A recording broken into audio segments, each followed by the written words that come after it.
Hello दोस्तों, स्वागत है आप सभी का हमारे YouTube channel A1 biology story में। दोस्तों, आज की वीडियो में हम बात करने वाले हैं कि कलयुग के 5 कड़वे सत्य।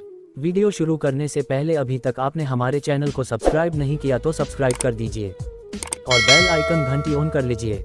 कलयुग। दोस्तों, भगवान कृष्ण ने महाभारत काल में ही कलयुग का विस्तार पूर्वक वर्णन कर दिया था। कलयुग में लोग कैसे होंगे, जीवन कैसे व्यतीत होगा, लोगों का व्यवहार एक दूसरे के प्रति कैसा होगा, यह सब उस काल में ही बताया जा चुका था। यहाँ हम प्रस्तुत करेंगे भगवान कृष्ण द्वारा कलयुग के बारे में बताई गई 5 कड़वी बातें। कलयुग के सत्य। महाभारत काल में 5 पांडवों के मन में कलयुग के बारे में जानने की जिज्ञासा थी।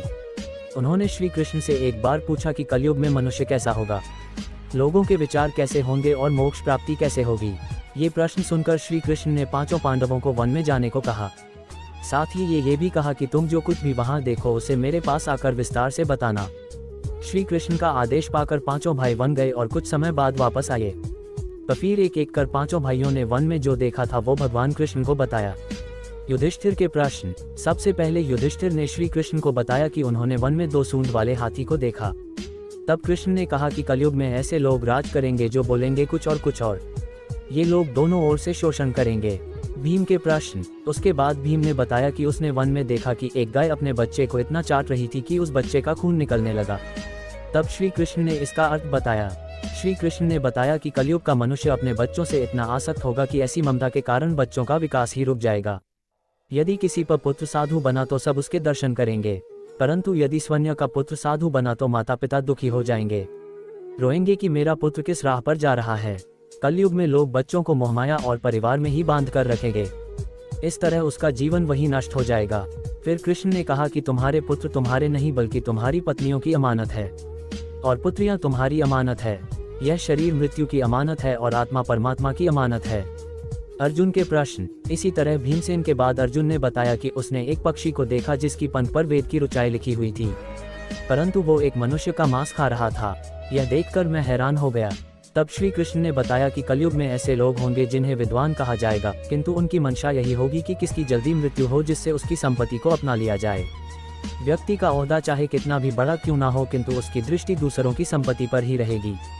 ऐसे लोग बहुत होंगे जो दूसरे के धन को छीनने को आतुर होंगे। वास्तविक संत तो कोई ही होगा।